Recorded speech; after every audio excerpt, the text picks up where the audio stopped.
kinda strange lately. I don't know what's going on. By yourself, you ain't never afraid to be by yourself. Say you ain't afraid to be by yourself. Say you ain't afraid to be by yourself. You don't need a man, you do it by yourself. Hi everybody. Again, we can't be together because we don't really know when this lockdown's gonna end. But you know, we're still trying to do content, trying to put everything out. So this next video that's coming up, myself and Amber have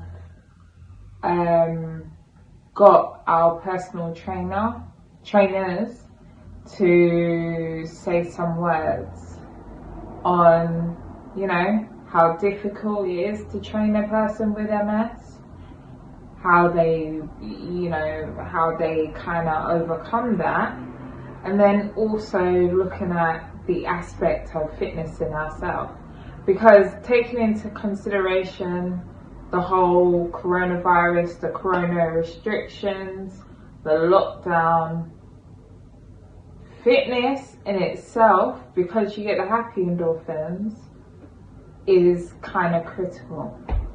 So yeah, I hope you enjoy. See you next time.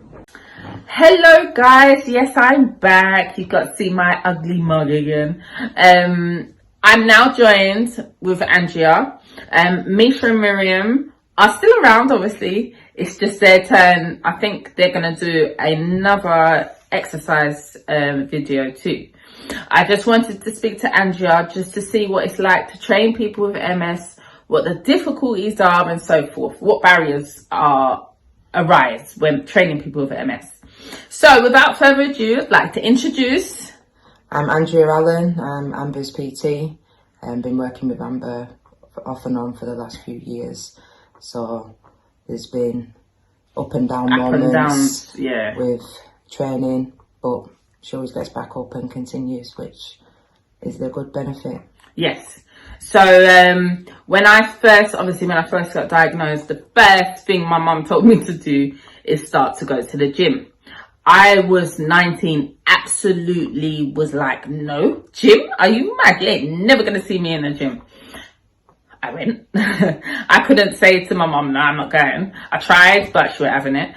So from that day, I've been going to gym every single day. As I said before, for the first 15 years of me being diagnosed, there was nothing wrong with me. Like, there was things wrong, obviously, but it was something that I could manage. All I needed to do was pop a pill and then I'd be fine. Obviously, as the years have gone past, it don't happen like that no more. So I've been going to Andrea. Andrea's wicked. Like, I will be absolutely mashed up. Like, when I say I'm mashed up, I mean, like, my leg is not working like it should be, and she gets it back. Like, at the beginning, I'm like, no, this isn't gonna work. Like, it's just not gonna work, but it works. So I put all of my faith into my trainer, who has helped me. As I said, she's fantastic. So I just got a few questions that I just want to ask her, just to see how it's like training someone with MS. What's it like training? It's a new experience. So I started doing my research on MS about 3-4 years ago, and I've trained other clients with MS. And at first I was just like, wow, this sounds like really serious. But once you get used to it and used to working with the individual to their needs, because every individual with MS is different, there's different levels. Yeah. I know it's the brain what's sending the message, and it's difficult. It's about taking time. If you're fatiguing, taking rest in between. If your temperature's rising and you're getting too hot, again, trying to cool down. And just be motivated, be honest to yourself. A lot of people say within exercise, no pain, no gain. That is not true in MS. Like, you really have to be honest to yourself and listen to your body. That's the best way. I've always said, yeah, I've always said you've got to listen to your body. Like, okay, so when I first started going gym, I used to do that no pain, no gain thing. And I used to like work myself until my legs literally was in dire pain. But the next day I'd be okay. So I thought that that was good. It's not. It's not, because with MS you have to rest. Like, so when you do an exercise, after that exercise, and it was Andrea that told me this as well, because she said to me, you don't rest. Be like, no, I don't need to rest, don't need to rest. And then as the years have gone past, I've realised, wow, yeah, let me do a little exercise, let me squat 2 weights.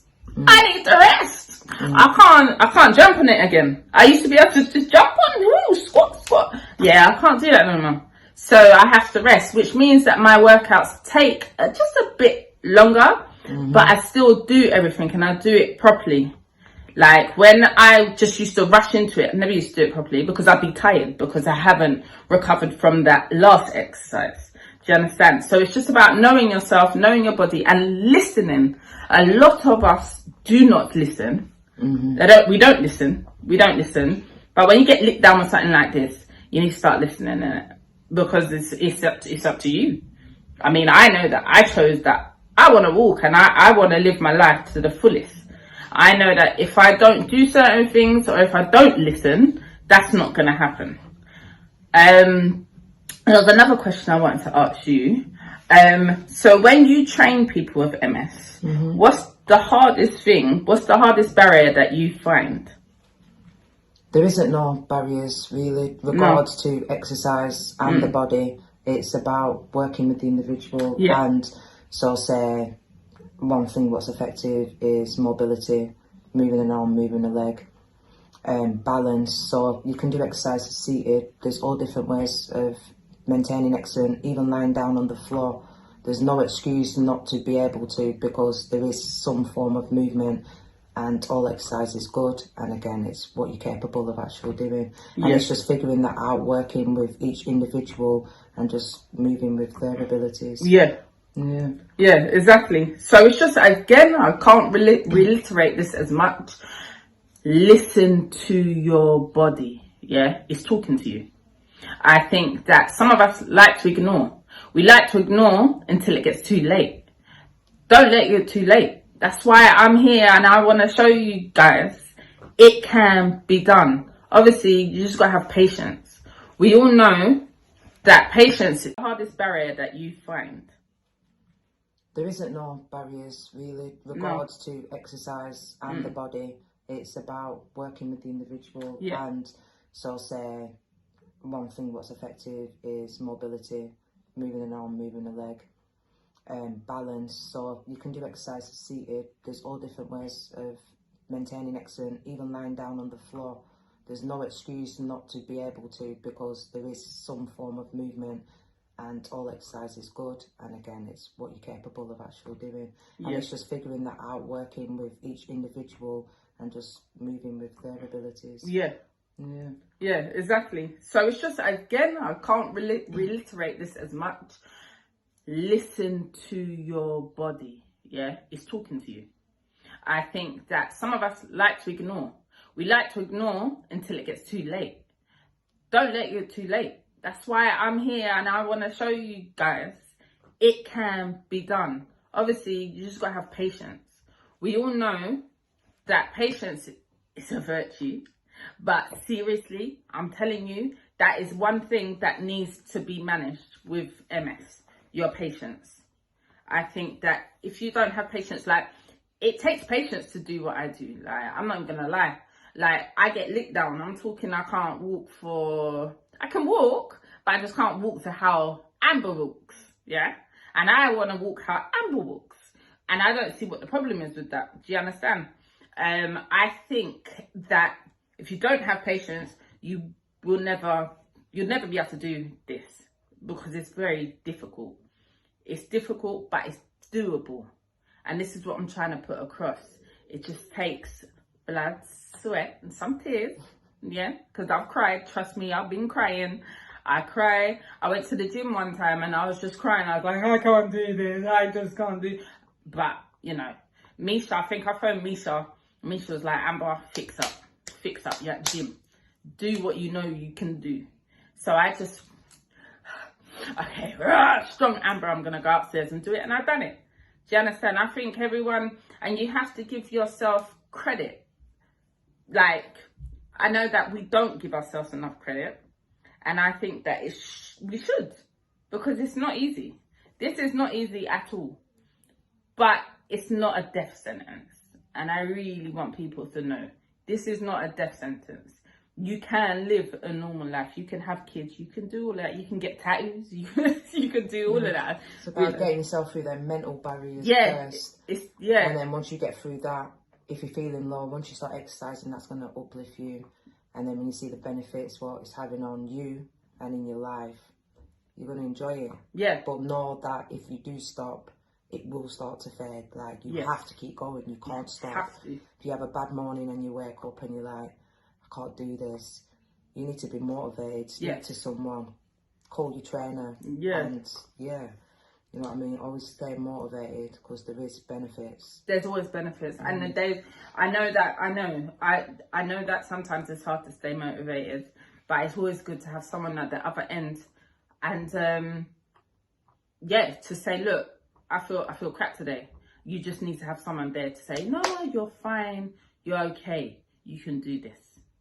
Just remember, you can do this, because you still have your legs, your arms still move. You can do things. Never think you can't. Just because you might not be able to feel your leg like a little bit, it will come back. It will come back. You exercise, you eat right, you do everything correct, everything will come back. Do you understand? I just don't want people to think that, it's over, because it's not. Trust me, life has just begun. It's just a different life you're going to live with MS. That's all it is. It's just a different life. If you want to get in contact with Andrea, I will give you her details. You message me on YouTube, or I'm on Instagram. I've got BAME MS Experience on Instagram. Please message me, let me know. And if you ever want to talk, I'm here. I can do that, because I don't want people to feel alone. Really, really, really. Okay. I'm gonna go now. Thank you, Andrea. Take care. Take care, guys. I'm here training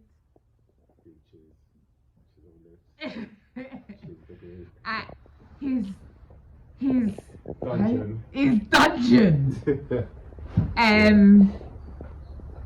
Chizo, what's it like training me with MS?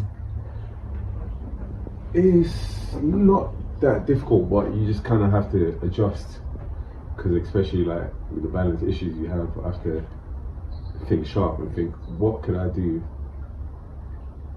to make it easy for you to still be able to do certain exercises and not be off balance and be all over the place, you know what I mean? So I have to think, alright, she can do kettlebell swings because she can still kind of hold her core in a certain position, or she could do like when we done hip thrusters, because I figured you still have that kind of strength to, you know what I mean, use your glutes and your hamstrings, and your legs not really involved in the movement as much as it might be on, let's say, like a squat, you know what I mean? So it's just finding ways to adapt to you. But the balance thing is, that's the only that's literally the minor issue with everything. Okay. What do you find is the biggest kind of barrier that kind of stops me from doing so much? You said about balance. It's the balance.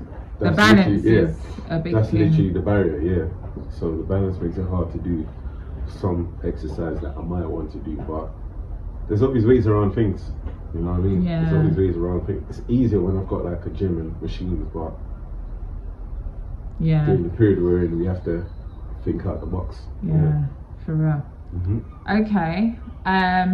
Lastly, I would say, in regards to fitness in general, not necessarily people with MS, but in general, like what is your opinion on fitness and how people should kind of treat it? You know where I come from, innit? So I come from the basketball background when we were kids. So I know. This is like 99 99 2000. So I've come from that sporting background, and I've always kind of lifted or did some sort of of exercise on top from all the way back then. And it's the thing that I realize with the discipline I've always had from young, it's always given me like a certain height of confidence. You know what I mean? So like, I'm not going to be one of the brothers who's going to walk in a room and my head's down. You see me when I walk somewhere, it's always head up. I'm always like, I don't care what anyone looks like. We all know what it's like when you walk in a room, my bruh. But it's always been like that, you know what I mean? So I've always been like, it's always given me like that kind of like boost, that kind of self-assurity of myself, you know what I mean? So it's like, I think not only with that, I think it's a thing that mentally it keeps me focused on other things I need to do. So it's like, in my mind, I'm just like, if I train 4 times a week, an hour and a half, that's enough to cover me for 40 hours a week of work. You know what I'm saying? A lot of people make excuses about, they ain't got no time for this, they ain't got no time for that, but I'm just like, quarantine came, I could have gone on holiday with my brethren and used my money towards that, but I was just like, right, you know what, build my roofing, buy a bike, buy a rack, weights, dumbbells, things to, you know what I mean? Because I'm like, right, I might have 2 weeks of enjoyment on holiday, or maybe 1 week, Dubai, like everyone, come back. But the issue is like, after those 2 weeks when I come back here, and now I can't do the main thing I like doing, I can't train people, I can't work. I'd probably spiraled into some form of depression like everyone, like, because it feels like every other day I'm talking to someone about something they're going through mentally, and a lot of it is like due to them just being at home and being inactive, you know what I mean? Or me, like I said to you, I get up in the morning sometimes and I'm just like in my shorts and I'm just putting a hoodie and coming in and pick up a kettlebell and start swinging. You know what I mean? Do 5 sets of swings, go back in, eat something, come back out, do another thing, like in between my whole day. Then 4 days a week I'll have my proper session with my training partners. So it's a thing that during this period, even though I'm not able to do certain things that I normally do, due to having my setup to still be able to train and function, I can still work and still train people. Obviously I ain't got my events at the moment, so that's affected big time, but I found ways to adapt to it. You get what I'm saying? Because right now a lot of people are struggling and it's hard. Like even in the morning, like this is another thing I do, like most people don't know, I got early in the mornings at like 4 or 5 and I'll do Uber for a few hours. It's dead at the moment, but I figured if I do the working shift where most people are trying to go to work from 5 to 9, I'm like, if I make like 60-70 pounds, it sounds like a little change, but if you're doing the same thing every day as routine, by the end of the week you've got an extra. So by the end of the month I've got extra change here, change from training my clients. It's not the money I'm used to, but guess what, I'm not complaining about, right now I can't I'm alright in it. You get what I'm saying? And I know that once things get back to normal, I throw in back my events, I throw in back other things I do, and boom, everything clicks. But it all comes from the discipline of training. The same way I'm disciplined in training, the same way I'm disciplined with other parts of my life. It just all goes into one. Yeah, literally that simple. Yeah. Thank you. No problem. I will leave his details in the YouTube description down below. Down below. Thanks a lot. Cheers.